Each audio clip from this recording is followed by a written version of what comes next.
Okay, Igor, are you ready? So I can start. Yes, I'm ready. Fine, great. Hello everyone. A very good evening to all of you. Thank you for taking time and attending Good Firms Information and Technology Virtual Expo 2020, a premier event hosted by Good Firms, a review and rating platform for leading service and product companies in the IT space. At a time where the society, Good Firms decided to organize an event that will contribute to the betterment of the society, particularly the IT industry. Our speakers are disruptors and have brought enormous amount of change in their respective industries, and I'm sure we'll get to learn a lot from them. I'm Sharon, and I'll be your host for this session as well as upcoming sessions in the day. So, having said that, I'd like to call upon Igor to speak on his topic, how I failed my startup that could be worth $100 billion. He's an entrepreneur, advisor, and expert in mobility and IT strategy. Igor will tell us his experience of launching a startup named CryptoWatt.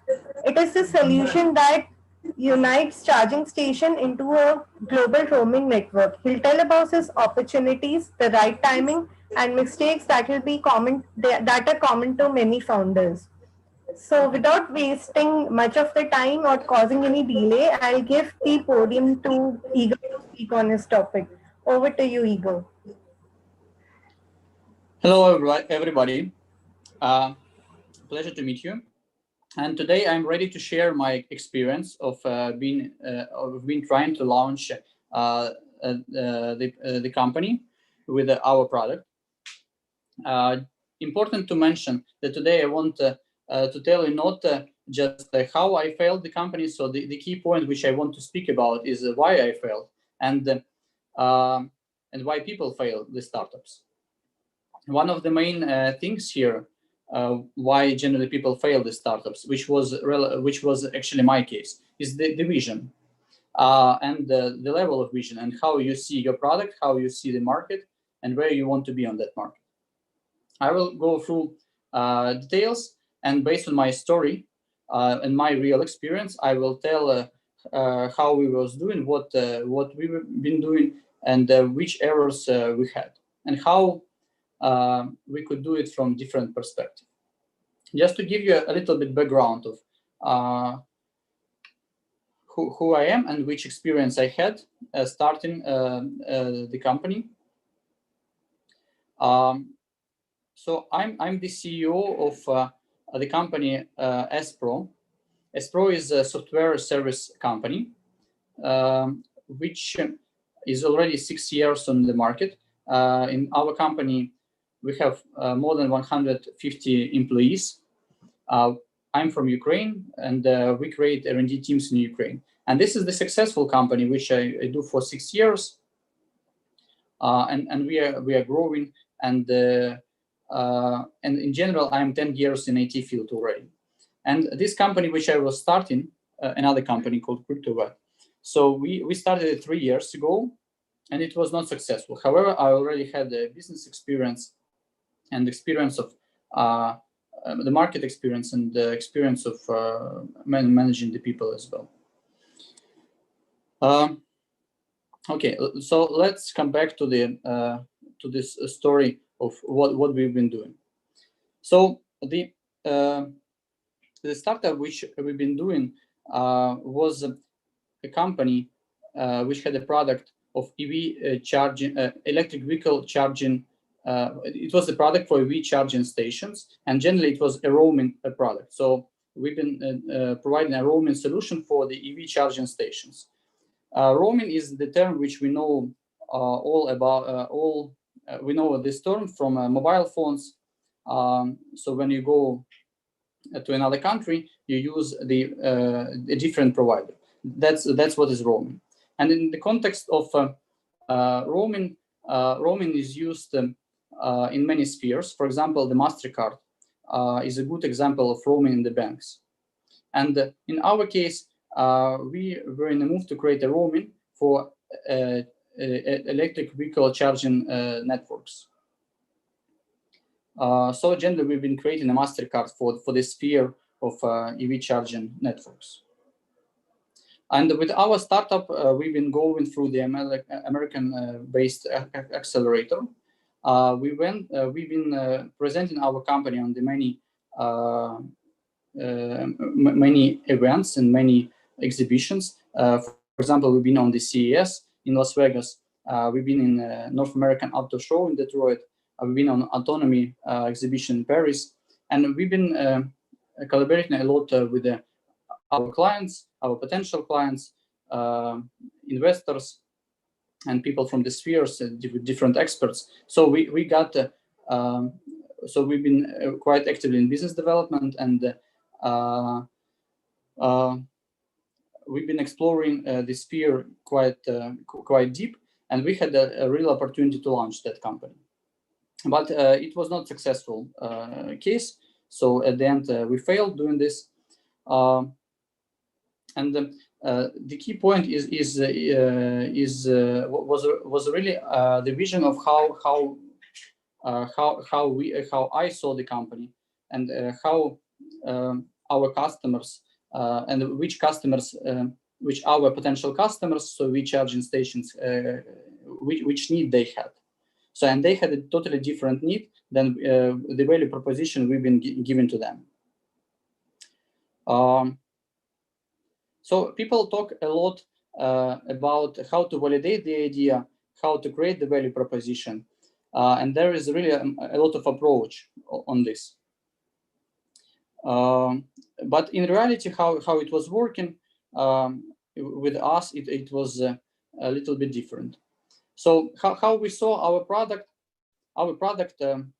originally, how we saw it is the API. So the key of the product was the API, which was connecting the back ends of the EV charging station networks.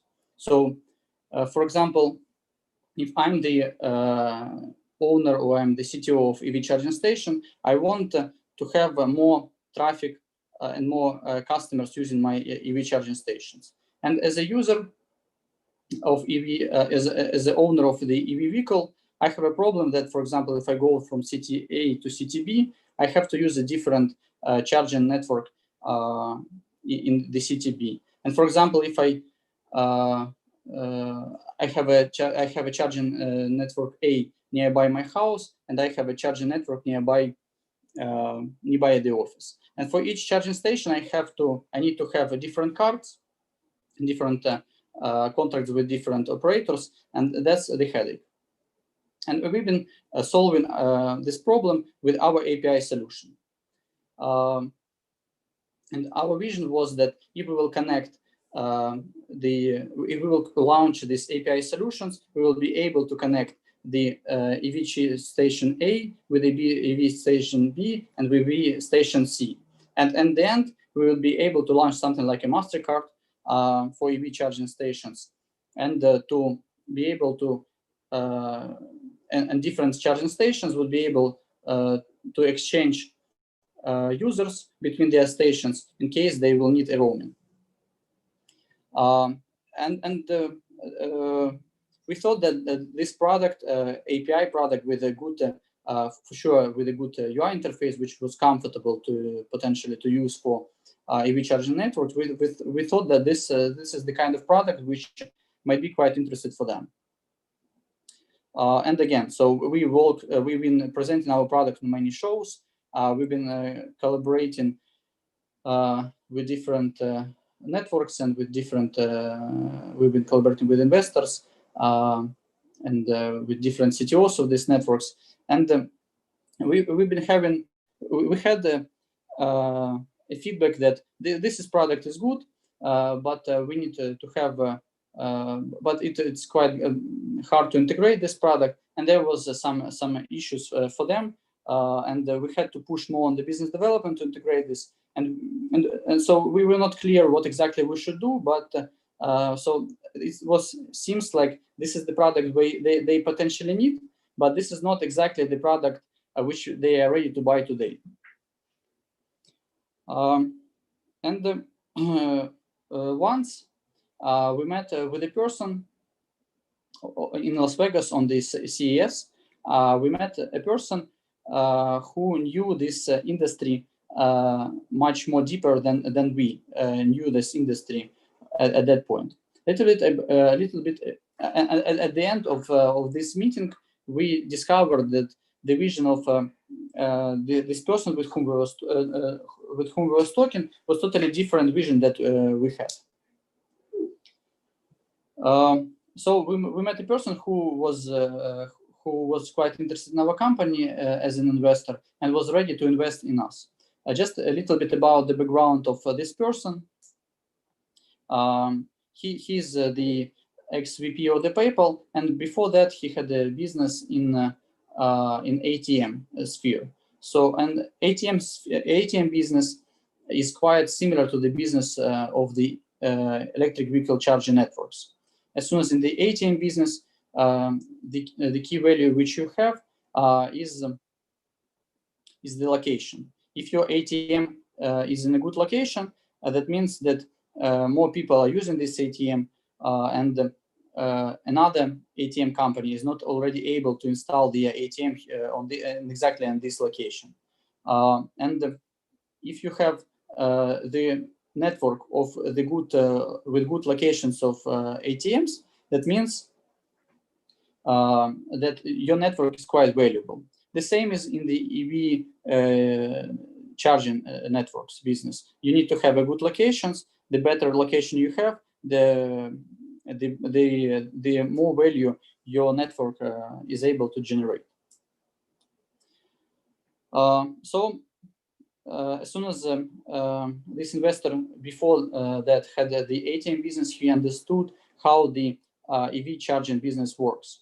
And he told us, guys, I'm ready to invest in your business, which you're doing. You create a great software. This is a great idea, but you need to think from different perspective. And this is important part of general this talk and this experience which I want to share. So he told us that you have a great software, but the business is in different. It works a little bit different. To create this roaming business, you need to do the first thing. You need to buy a small network of EV charging stations. So to buy to start the software business, first you need to buy roaming networks. So with real EV charging stations, set it up on the streets. So this is actually the different business, right? So so we're creating a software, but why we want to be in the hardware business? This is a totally different business.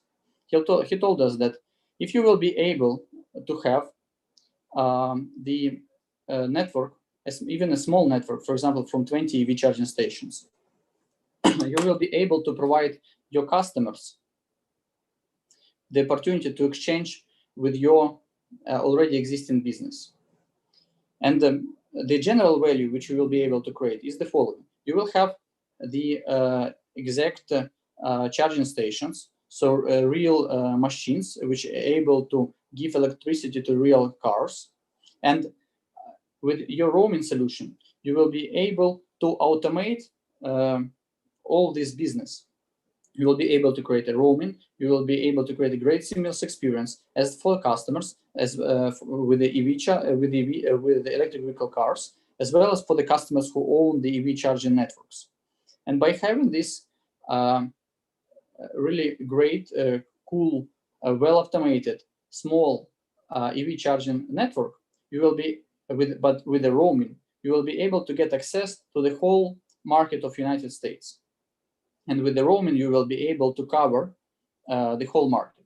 At the end, you will have the company who has the real hardware assets, but with the software on top.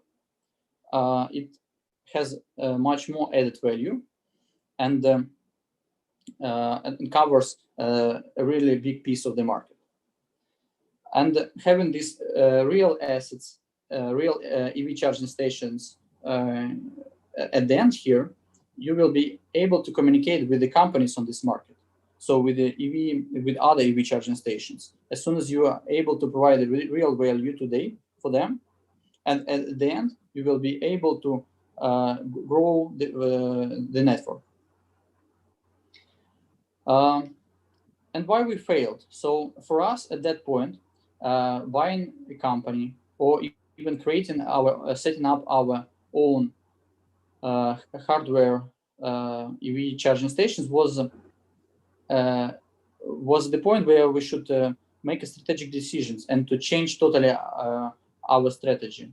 And we were not ready. So we decided that for us, it's better to do further business development with our product which we have, and try to engage customers with the strategy which we had. And we were not successful with that idea, so we were not successful to engage the customers. At the end, we stopped and closed our business, so it was not a successful decision. And only later we discovered that with that opportunity which we had, we could create a really great company and create a real value, real business. And I think that important note from this talk is the vision. So we had one vision, and the person who really was the insider of this business, he had a totally different vision of how to create this business. And the level of our vision is very important. The bigger vision we have, the greater company we are able to create. And to create this vision, we need to create the puzzle from product, value, and the client. And if this puzzle is very well matched, so the value which product has is that exact value which a client needs, it means that the vision which we had at the end is bigger, and it's more valuable vision which we have. So that was the real story, how we failed our startup, and it could be a successful case. For sure, this is a real experience from the life, and it helped me in doing further other businesses which we are doing, and from that I changed my approach to creating this puzzle of product, client, and vision, and value. So that's it from me. If there is any questions, I'm ready to answer the questions.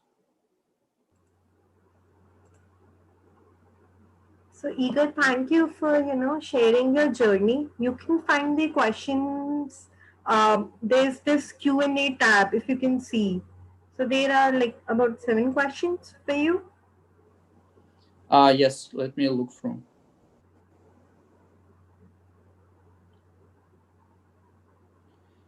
Okay, so should I read the question and go through them one by one?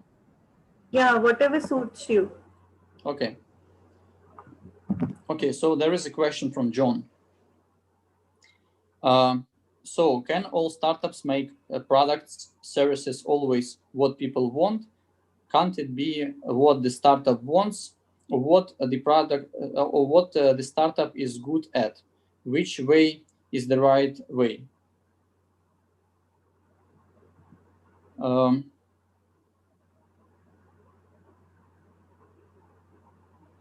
Let me. So generally, this there is a few questions here. Let me answer it the following way. In reality, when we as an entrepreneurs, we try to create the business. So we are always egoistic persons. That's something which makes us an entrepreneurs, right? And that's why we create the product we believe, and we create the products which we want to create. And if we don't have this wish to create this exact product, there would be no opportunity for us as entrepreneurs to create this business, right?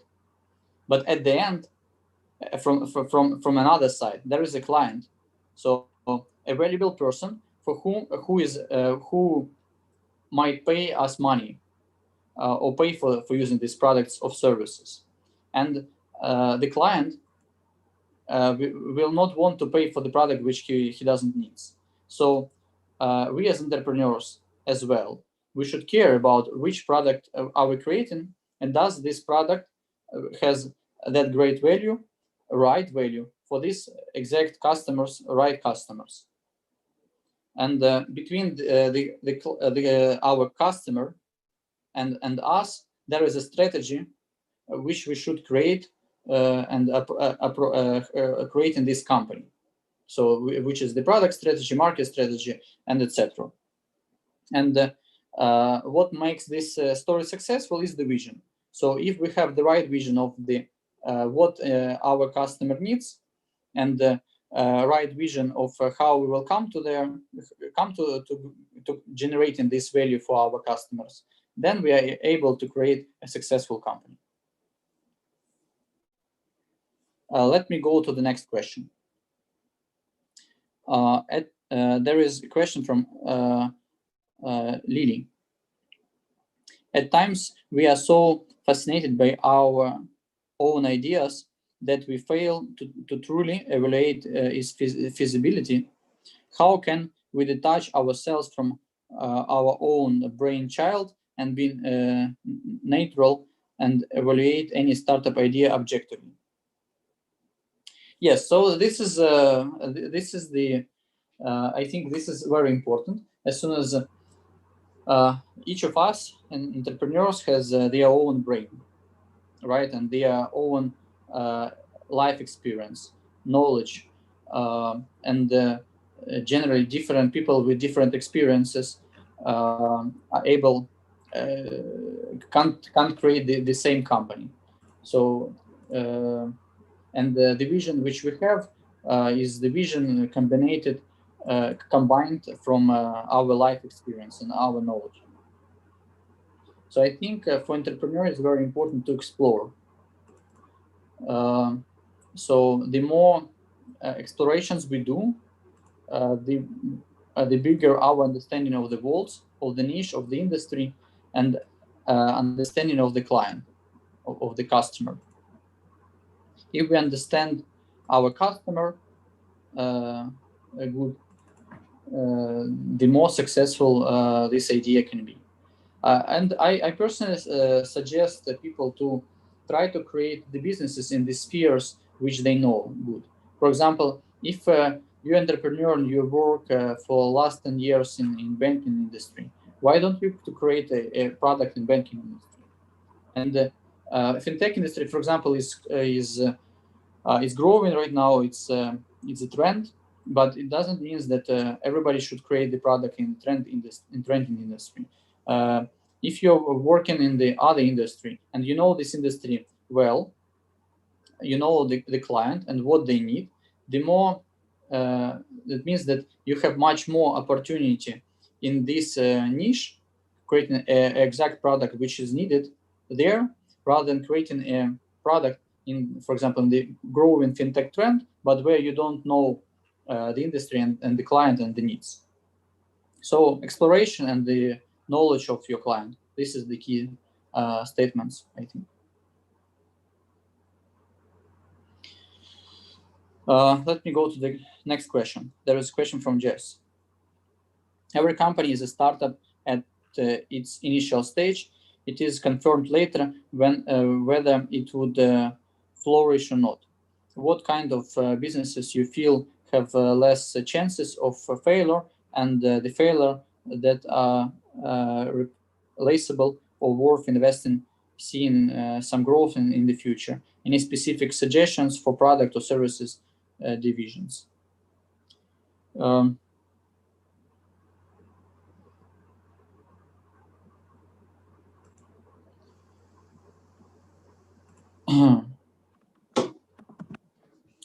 So I think that in the reality of today's world, and the reality is that the world is fast changing, and the demand of the client is always very fast changing. So the demands are changing every day, trends are changing every day, so everything is changing every day. What does it mean? That the risk of creating the business and doing business is very high. That means that there is no a business or industry where we have no risks. So we should be ready to risk, and the bigger the risk, the bigger is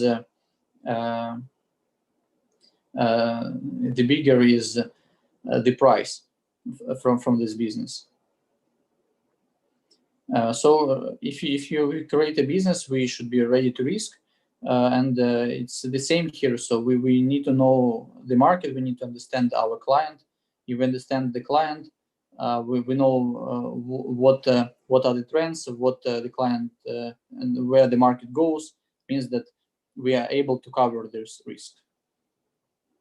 And I think that the suggestion again here is to work in the niches and create the products and services for divisions which you know. So if you work in, for example, in the healthcare industry for the last 10 years, better to create a business in the healthcare business, or even in travel. So, for example, if this is even an industry which seems not right now, that seems like not the exact moment. For example, it's quite scary to go to the travel business right now because it's really changing and seems going down. But on the other hand, if you know this industry well, you understand where it goes today and what will be in this industry, for example, in a year.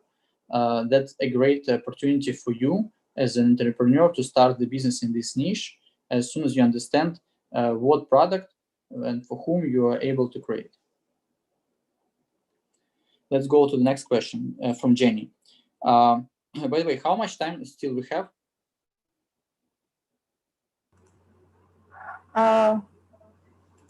Igor, you have time. You can continue with the questions if you want. Okay.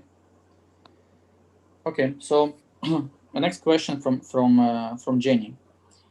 Which the correct time to know that my startup is ready for its next level? Okay, so I divide startups in three major levels, and there is there is also the level 0 before that. So generally four levels. Let me start from. So for sure, the 0 stage of the startup is the idea stage startup. So when you have the idea and you make a decision, do I want to make this business or not? If you make a decision that that's the business which I want to do, then then you make a decision to start this business, you start to create something. It means that you start, you go to the phase 1. The phase 1 is the prototype phase. That's the phase where you risk with the money and you create the prototype product with your financial goal to find the investment for further customer development with this product. This stage ends when you have the investor and when you have the first client. So you signed up the LOI with the first client, or you signed up, or you made already the pilot with the first client, or you got the first customers.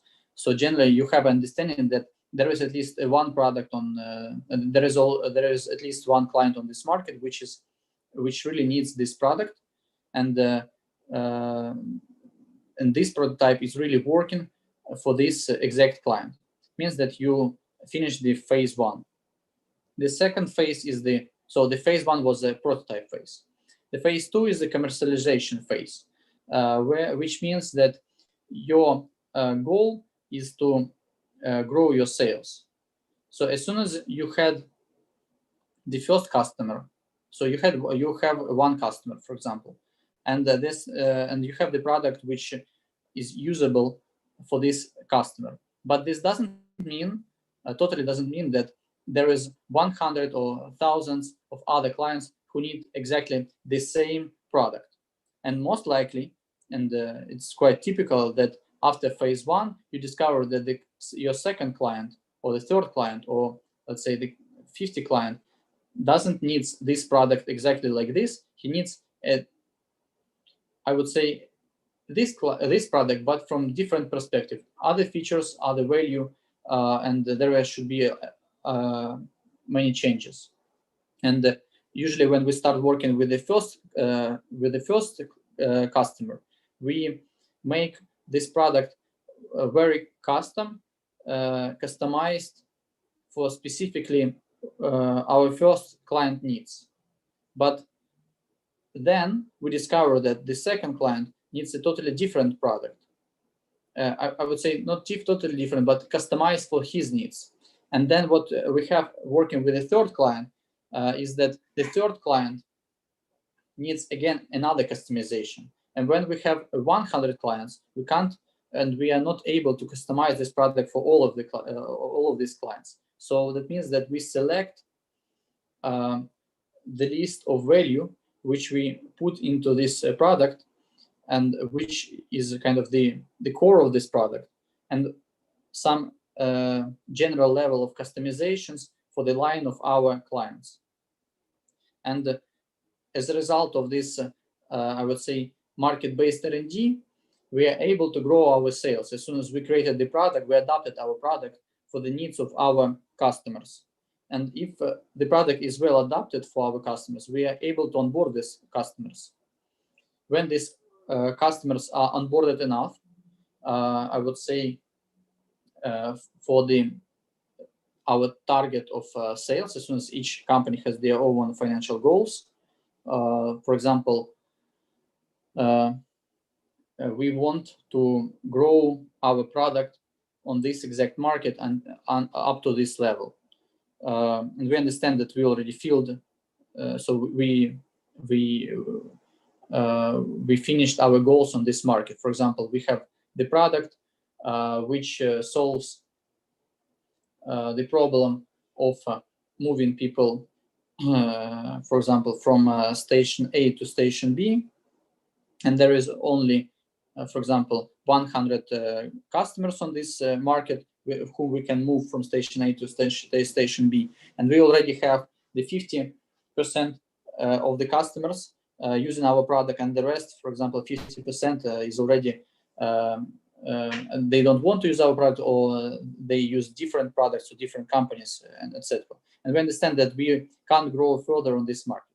That means that we go to the stage 3, which is the growth stage, where we go to another market, or we adapt our product totally differently to get a different customer. I mean the profile of the customer, to grow to much more grow our sales. So, for example, we go to another region, we go to another country, or we launch, I would say, already a portfolio of products to get more money from sales from our customer base, depending on which business we have. So that's the growth phase, where we grow significantly our company to develop further the market. And then generally there might be an exit phase or something else. But that's 4 major stages. So the idea stage, prototype stage, commercialization, growth stage. And based on understanding this phase and the target and the goals of each phase, you are able to make decisions. Should I go already to the next stage or not? Let's go to the next question. There is a question from Amy. What helped you to turn into a successful entrepreneur?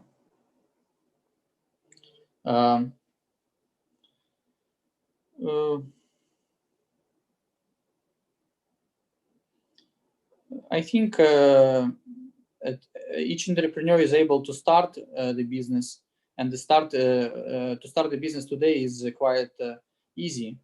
As soon as there is a lot of information, there is a lot of opportunities today. The world is quite fast and flexible, so it's easy to start a business.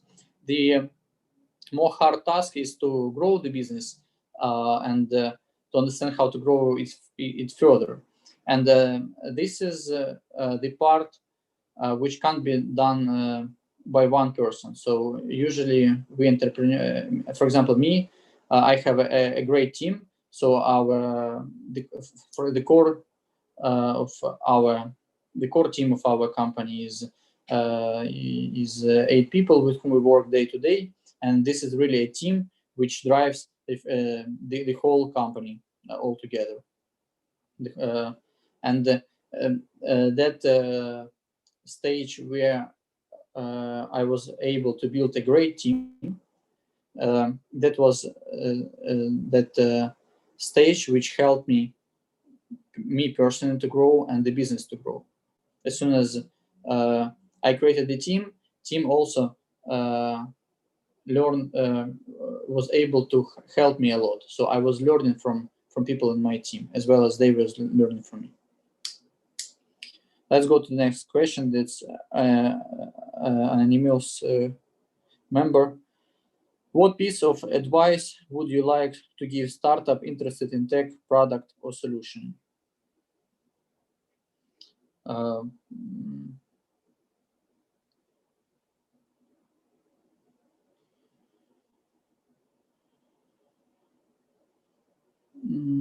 It's just hard to define what was in the question.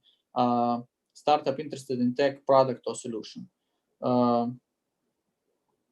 But generally, I think that for startup, it's very important to understand which value they want to bring to the market, to the client. So what they want to create. If you understand your client, then you know which product or solution you need to create. It means that you know in which products and solutions markets you should be interested at. I hope I answered the question. The next question is from Jennifer.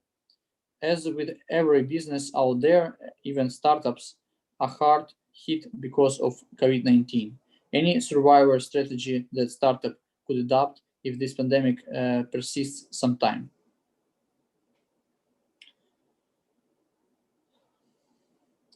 It's a very hard question. As soon as we all go through today, the whole world and all the companies go through today through the COVID-19 today, and each of us choose our strategies. Each of us choose different strategies. In our case, we managed to run through the COVID-19 very successfully, and we didn't stop at all. We didn't went down at all. We went each day, each month during COVID-19. We've been growing. Why? So first of all, at the day one, we made a decision. We understood that our team and our employees, they would be very stressed during this period. That means that most likely, if they would be stressed, they will be not successful in that what they do. It means that I personally and our core team, so our leadership team, they should be the kernel. They should be the core and something which is able to guarantee all the team, each employee in our company, that everything will be okay. Will be so. Just there was a great level of uncertainty at the beginning of the COVID-19. Nobody didn't knew what to do. Everything what was happening yesterday is not something which we have already today. So there was a great level of uncertainty. Means that people were in stress. They didn't knew what to do. So what we did generally as a leadership team, we created the plan how we will go through the COVID-19, and we told personally to each member in the team, so what we expect from him to do, what we expect from them not to do. So we had a strategy, the high-level strategy of what we will do, but we explained this strategy in very much detail, in very details to each person in the team of what we expect So what we should do, what we should not do.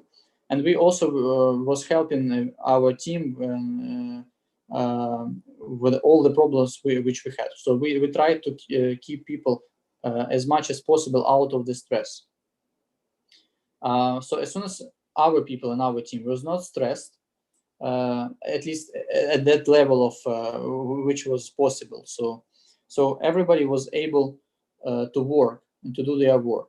So our focus was, as soon as we understood that our clients, our customers would be in troubles, they will have an issues with their business, and our competitors, companies on the market, they also will be in distress. Everybody will be not sure what to do. That means that would be affecting the business and the quality and everything, what and how the company performs. So we understood that if we will be focused we will have a total focus on the client, it means that we will be successful. So, but again, to do this total focus on the client and to create this value for the client and to help our clients to go through the COVID-19, so we also needed our team to perform great, maybe even greater and better than before, which is hard to do during COVID-19 and this level of stress. So we've been trying to make this level of stress as low as possible. And that's the same what we do today. We work a lot on that. And our strategy was generally to help our customers and to help and to support our team in what they do.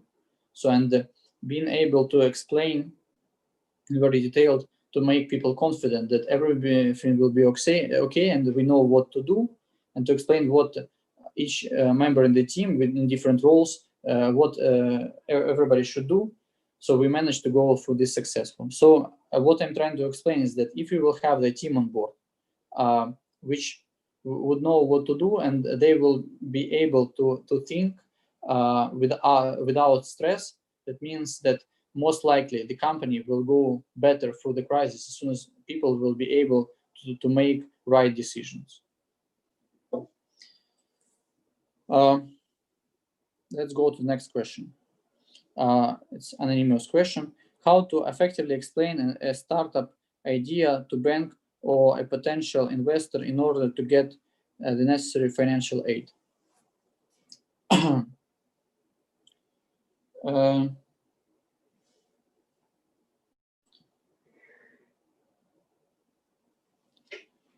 So there is several stages where typically startup needs funding. So there is the stage where you have only an idea. There is a stage where you have the prototype. There is a stage where you have already a working product, a working company, I would say, with the revenue, and you need more money to invest into the marketing, business development, to grow your sales, growth phase. In each stage, there are different specifics on how you should approach investors or potential clients. As soon as I understood this question, that's the idea stage or the prototype stage. So I will explain based on understanding my understanding of the stage of the company at this point. So if this is the idea stage, I think the better what you can do is to try to transfer as much as possible idea into a prototype. Means that you will be able to show something. People like customers and investors, they like to have an artifacts. So something which confirms that you did a lot of work to make sure that this would work. So if you have a prototype which confirms and demonstrates that this would be working, this idea have a bigger chance to success, that means that investor or client would be able, with a bigger level of success, there is a higher chance that somebody would buy this idea or the product at the idea stage. So means that I would suggest to create the design of the product, kind of prototype, which is easy, and to try to explain how this works, and or at least put some numbers together about the market, and to explain how this would work. The second thing is is the collaboration. During the collaboration with a bank or a potential, for example, let's take the bank. So who might be the I think that what is not clear here is the bank is the investor or it's the customer. So, but let's take, for example, let's think, for example, that so generally the bank would for sure need some finance from you. My experience, I never had experience taking a credit in the bank for an idea, so I would probably not able to explain here what to do. But as an investor, I understand and I had experience of working with investors and getting funding for my business. So I think this part is easier for me to approach. So, for example, let's take then an investor. I just originally thought that we talk about the bank like as a customer. Then I understood that we talk about about bank as an investor. So anyway, so if we approach investor with a request to give money for idea, that means that we should first of all, anyway, we should collaborate. We should understand what is interested for this investor, especially if this is a smart investor, smart money. If we are looking for smart money, that means that usually we go to investor who is very deep in this industry. He understands this industry and he has another business, most likely, which he is doing, especially if this is an angel investor, and they have their own understanding of how this product, how this company, how this startup should work, and what value this startup can create, and what product can be there. So investor who would invest at the point when he will give you the money, he will have, if this is a strategic investor, so he would have his own vision for sure. So the role of entrepreneur, startup, is to ask investor his opinion and his vision of how this product from his perspective can work in this industry, and he would have this vision. If you will ask him about his vision based on your vision again, and you will be able to match his vision and your vision, and you will understand this, these visions together, they are matchable. That means that you will be able to, together with this investor as a partner, to create this business together. So he will give you the money, he will give you the vision and suggestions of how to create this business, and you will be able to take his money, his experience and suggestions, and together you will be able to create this product and go through this idea stage to the next stage. So I think this would be effective. And if you will be able to create the prototype based on this vision, that means that you will have the higher chance to collaborate with this investor further and get the funding, and or for example from another investor. Potentially you might be collaborating with one investor as a strategic investor who will give you a part of the money as a lead investor, and another investors you will need to join to give you more money. So if you will work and if you will engage one investor with a strategic understanding of the industry, it will be easier by having him on board to engage in other investors who will give you the money. Let's go to the next question. It's a question from Miller. Every startup has a right time to fly off.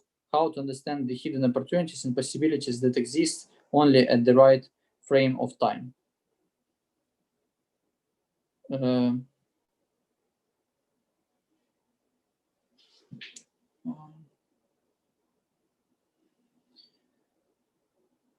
think that today in our fast changing world with a lot of trends and a very rich community and rich entrepreneur community and the rich investment communities, we have very huge amount of opportunities. Yes, these opportunities are hidden, and our goal and our task as entrepreneurs is to discover these opportunities.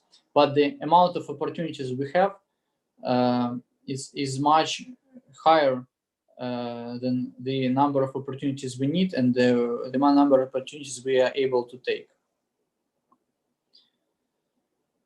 And if we will think about this as fishers, as people who go to catch a fish. So each fisherman goes to a lake. So, for example, this internet industry where we do business is a kind of lake, and each of us is trying to catch a fish. And we have the same lake with the same fish, but each fisherman is able to get different fish and different amount of fish. Based on what? Based on the experience, and that how often a fisherman goes to the lake, and how and which equipment does he has, and experience in general. But experience is the more important here. And again, if you have a team, of fishers or people who help you to fish, means that there is a higher opportunity to get more fish. So I would strongly suggest to explore the industry where you plan to do your business, and to do and to make a lot of collaborations with the people and players from industry. For sure, you need to understand about what and how you want to collaborate with them.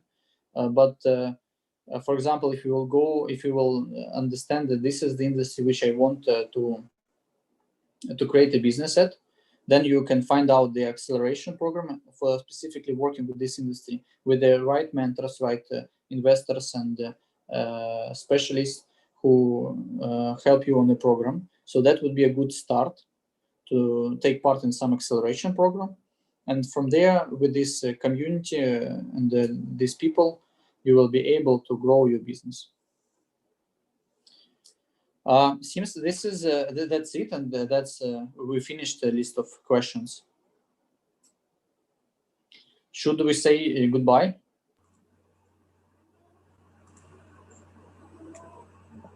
So, Igor, just wish to know how was your experience on our platform? Sorry, say it again, please. Yeah, I'm asking how was your experience on our platform? That's a great experience. So I like it a lot. Very comfortable. Thank you a lot for this opportunity to talk and to share my experience. I would be happy to talk more and to share more experience. The experience which I have. Thank you so much, Igor. It was lovely having you on our platform. We wish to see you sometime again as well. Thank you a lot. Thank you so much. Bye. Bye-bye.